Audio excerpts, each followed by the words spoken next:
54 വർഷങ്ങൾക്ക് ശേഷം മനുഷ്യൻ വീണ്ടും ചന്ദ്രനിലേക്കുള്ള ചരിത്രയാത്രയ്ക്ക് തുടക്കമായി.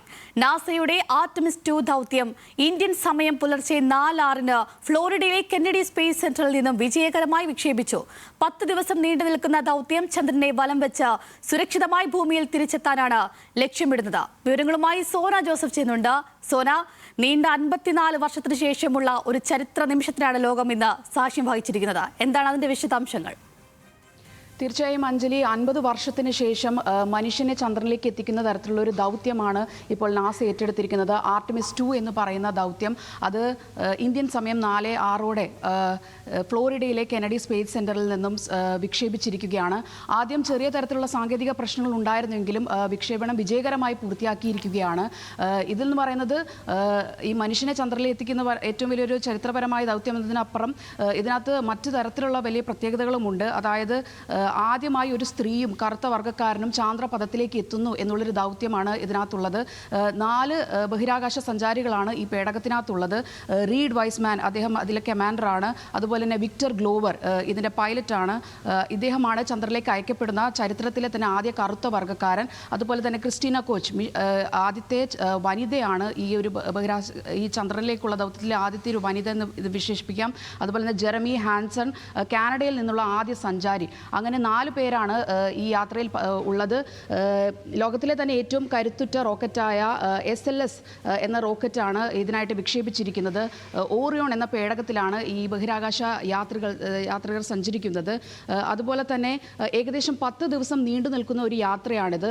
ഇന്ന് പുറപ്പെട്ട് ഇത് ഭൂമിയുടെ ഭ്രമണപഥത്തിൽ ഏകദേശം ഒരു 2 ദിവസം അവിടെ വിവിധ പഠനങ്ങൾ നടത്തും. പിന്നീട് ചന്ദ്രനിലേക്ക് ഏകദേശം 2 ദിവസത്തെ കൂടെ യാത്ര ഉണ്ടാകും. അതായത് ഏകദേശം ഒരു ഏപ്രിൽ 6-ഓടുകൂടി ചന്ദ്രൻ്റെ ചാന്ദ്രപഥത്തിലെത്തും. അതിനുശേഷം ഒരു 24 to 48 മണിക്കൂറോളം അവിടെ പഠനങ്ങൾ നടത്തും. ഇതിൻ്റെ ഏറ്റവും വലിയ പ്രത്യേകത എന്ന് പറയുന്നത് ഇവർ ചന്ദ്രനിൽ ഇറങ്ങുന്നില്ല, പകരം ചന്ദ്രനെ വലം വെച്ച് വിവിധ പഠനങ്ങൾ നടത്തുമെന്നതാണ് ഇതിൻ്റെ ലക്ഷ്യം. നമുക്കറിയാവുന്നതുപോലെ ഈ നാസ ഇതിനു മുൻപ് ഇതെന്ന് പറയുന്നൊരു പരമ്പരയായിട്ടുള്ള ഒരു ദൗത്യമാണ്. ഇതിനു മുൻപ് ആർടെമിസ് 1 എന്നൊരു ദൗത്യം ഉണ്ടായിരുന്നു. ഇതിൽ നിന്ന് പറയുന്നത് മനുഷ്യനില്ലാതെ പേടകം മാത്രം അയച്ചുകൊണ്ടുള്ളൊരു ദൗത്യമായിരുന്നു. ഈ ഓറിയോൺ ഈ ഒരു ദൗത്യത്തിന് സജ്ജമാണോ എന്നടക്കമുള്ളൊരു പരീക്ഷണ അടിസ്ഥാനത്തിലുള്ളൊരു ദൗത്യമായിരുന്നു. അതിന് പിന്നാലെയാണ് ഇപ്പോൾ ആർടെമിസ് 2 എന്ന ദൗത്യം മനുഷ്യനെ വഹിച്ചുകൊണ്ടുള്ള പേടകം അങ്ങോട്ടേക്ക് അയച്ചിരിക്കുന്നത്. ഇതിൻ്റെ ലക്ഷ്യമെന്ന് പറയുന്നത് ഇനി വരാൻ പോകുന്ന ആർടെമിസ് 3ക്ക് ഈ പേടകം സജ്ജമാണോ, മനുഷ്യൻ അവിടെ എത്തിച്ചേരാൻ സാധിക്കുമോ, അതുപോലെ തന്നെ ചൊവ്വയിലേക്കടക്കം മനുഷ്യൻ എത്തിച്ചേരാൻ തരത്തിലുള്ള ഇതിനെല്ലാം സജ്ജമാണോ എന്നുള്ള തരത്തിലുള്ള പഠനങ്ങൾ നടത്താൻ വേണ്ടിയിട്ടാണ് ഇപ്പോൾ ഈ ഒരു ദൗത്യം നടത്തിയിരിക്കുന്നത്. നമ്മൾക്കറിയാം, ഏറ്റവും അവസാനം 1972-ലാണ് അപ്പോളോ 17 ചന്ദ്രനിലേക്ക് എത്തുന്നത്. അതിനുശേഷം 54 വർഷത്തിന് ശേഷമാണ് ഇത്തരത്തിലുള്ള ഒരു ദൗത്യം നടത്തുന്നത്. ഇനി ഈ ദൗത്യം ഭൂമിയിൽ നിന്ന് ഏകദേശം ഒരു 3700-ലധികം 3,70,000-ലധികം കിലോമീറ്റർ ദൂരത്തിലാണ് ഈ ദൗത്യം നടത്തുന്നത്. അതായത് ചന്ദ്രൻ്റെ ഉപരിതലത്തിൽ നിന്നും ഏകദേശം ഒരു 7,400 കിലോമീറ്റർ അകലെയുള്ള ഭ്രമണപഥത്തിലൂടെ ആയിരിക്കും ഈ പേടകം കടന്നു പോകുന്നത്. പിന്നെ ഈ പേടകം തിരിച്ചു വരുന്നത് 10 ദിവസത്തിന് ശേഷം പഠനങ്ങളെല്ലാം നടത്തി തിരിച്ചു വരുന്നത് ചന്ദ്രൻ്റെ പിന്നിലെ ഭാഗത്തു കൂടിയായിരിക്കും. അപ്പോൾ ഇത് മനുഷ്യർ മുമ്പ് സഞ്ചരിച്ചതിനേക്കാൾ ഏറ്റവും കൂടുതൽ ദൂരത്തിലേക്കായിരിക്കും ഈ സഞ്ചാരികൾ സഞ്ചരിക്കുക. അങ്ങനെ ഒരു ചരിത്രപരമായ കാര്യം കൂടി ഇതിനകത്തുണ്ട്. പിന്നെ വിക്ഷേപണം കഴിഞ്ഞ ആദ്യ 2 ദിവസം ഭൂമിയുടെ നമ്മൾ നേരത്തെ പറഞ്ഞതുപോലെ ഭ്രമണപഥത്തിൽ വിവിധ പരീക്ഷണങ്ങൾ നടത്തിയ ശേഷം 6-ാം ദിവസമായിരിക്കും ചന്ദ്രൻ്റെ അടുത്തെത്തുക. ഏകദേശം 10 ദിവസത്തെ യാത്രയാണ്. പസഫിക് സമുദ്രത്തിലായിരിക്കും ഇവർ തിരിച്ചിറങ്ങുക. അതുപോലെ തന്നെ മനുഷ്യരില്ലാതെ പേടകവുമായിട്ട് ഈ ഓറിയോൺ പേടകം മാത്രമായി പോയുള്ള ആദ്യ പരീക്ഷണ ദൗത്യത്തിന് ശേഷമുള്ള 2ാം ദൗത്യമാണ് ഈ ആർടെമിസ് 2 എന്ന് പറയുന്നത്.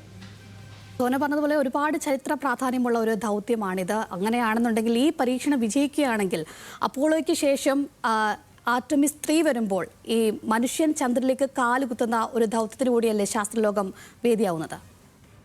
തീർച്ചയായും അതുതന്നെയാണ് ഇതിൻ്റെ ലക്ഷ്യമെന്ന് പറയുന്നത്. ഈ മനുഷ്യനെ ചന്ദ്രനിലേക്ക് എത്തിക്കാനുള്ള ഒരു ദൗത്യം, അതിന് വേണ്ടിയിട്ടുള്ള പരീക്ഷണങ്ങളാണ് ഇതിൽ നടത്തുന്നത്. ഇത് നടത്തുന്നതിലൂടെ ഭൂമിയിൽ നിന്നും ചന്ദ്രനിലേക്കുള്ള സ്ഥിര സഞ്ചാരം ഇതോടെ സാധ്യമാകുമെന്നാണ് പ്രതീക്ഷിക്കുന്നത്. അതുപോലെ തന്നെ ഭാവിയിൽ ചന്ദ്രനിൽ താമസമുറപ്പിച്ച അവിടുത്തെ ഹീലിയം 3 ഉൾപ്പെടെയുള്ള ധാതുക്കൾ ഖനനം ചെയ്യാനുള്ള മൂൺ കോളനി പദ്ധതിക്ക് കൂടെ ഇത് അടിത്തറയാകും. അതുപോലെ ചുരുക്കത്തിൽ മനുഷ്യവാസം ചന്ദ്രഗോളത്തിലേക്ക് വ്യാപിക്കാനുള്ള ഒരു നീക്കം കൂടിയായി ഇതിനെ കണക്കാക്കാൻ ഭാവിയിൽ ചൊവ്വ എന്ന ലക്ഷ്യത്തിലേക്കുള്ള ഒരു ഇടത്താവളം കൂടിയായിട്ട് ഈ ഒരു ദൗത്യം മാറാൻ സാധ്യതയുണ്ട്.